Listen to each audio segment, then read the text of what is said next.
We are on Orlah, Perek Bet, Mishnah Yud Zayin, last Mishnah in second chapter of Orlah. Okay, we're continuing to talk about, remember we talked about in the past Mishnah, about a machloka between Rabbi Shimon and the Tanakama, about whether different shemot are being mitzdaref for the Isur or not. The Tanakama says different shemot of Isur can be mitzdaref. If I have pepper of one or pepper of another, Isur, Klaim and Orlah, or for example, meat of one and meat of another, they can be mitzdaref. So now our Mishnah is going to talk about a case where these Tanaim, even though they have a disagreement about Shemot, they agree in a specific case. Let's say I have two types of basar. Basar kodshei kodshim, ubasar kodshim kalim. When you bring the korbanot to the Beit HaMikdash, there's different types of korbanot. You have kodshei kodshim, like a korban chatat. The kodshei kodshim, the blood is sprinkled on the Mizbeach, or the blood of all the korbanot is sprinkled on the Mizbeach, but kodshei kodshim is most of the animals brought on the Mizbeach, and some of the meat is given to the Kohanim to eat. Only the Kohanim can eat kodshei kodshim.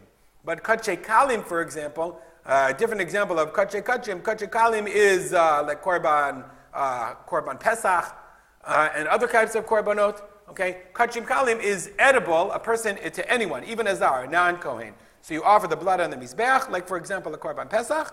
Okay, let me see another example. Okay, korban todah, korban shlamim. Okay, those are korbanot where the meat is eaten by the person offering the korban. Excuse me.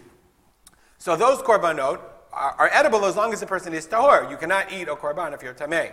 So I have these two types of meat. Let's. I think I have 1 second. Here we are. Okay. So I've got these two types of meat. I'm making a stew, and I've got these two types of meat. So for our example, a korban kodshei kodshim and kodshei kalim. And as we've discussed in the previous example, in the previous Mishnayot, both of them fell into this huge pot of stew. Neither one, such a big pot, that neither one is enough in order to have the meat be tasteable. Neither one is enough, but together now you can taste the meat. So in this case, our Mishnah says, here we are. In this case, our Mishnah says, Asur l'tmeim umutar l'tahorim. Rabbi Shimon and the Chachamim agree, a tameh cannot eat it, but a tahor, a zar, can eat it. Why? Because remember, we have the basar. Still recording. We have the basar. This is kodshei kodshim, for example. On its own, it's untastable in the stew. So therefore, it's batel. Legabe the tahor, it's batel. The kodshei kalim, when put together, when these two shemot are combined together, then it's mutar. Because there's not enough taste on its own of the kodshei kodshim, the taste of the kodshei kalim is something that a tahor could eat.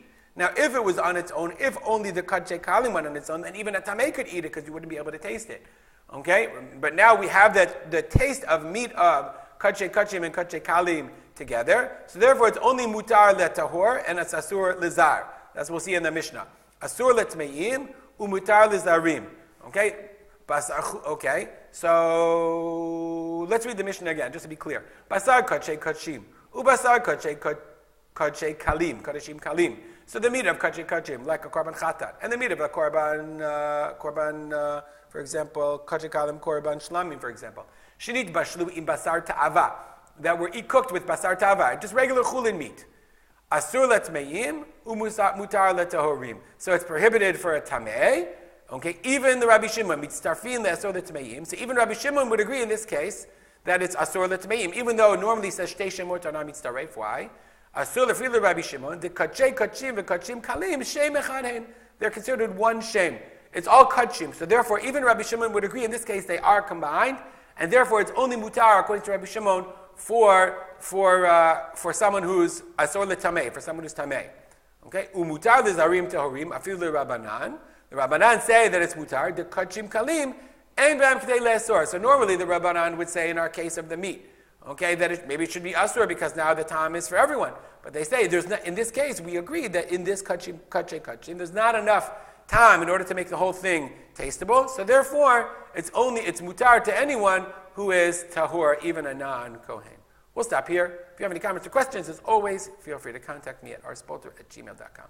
We'll dedicate the learning of our Mishnah to the memory of my father, Rav Simcha ben Yitzchak Kalman. Have a good day.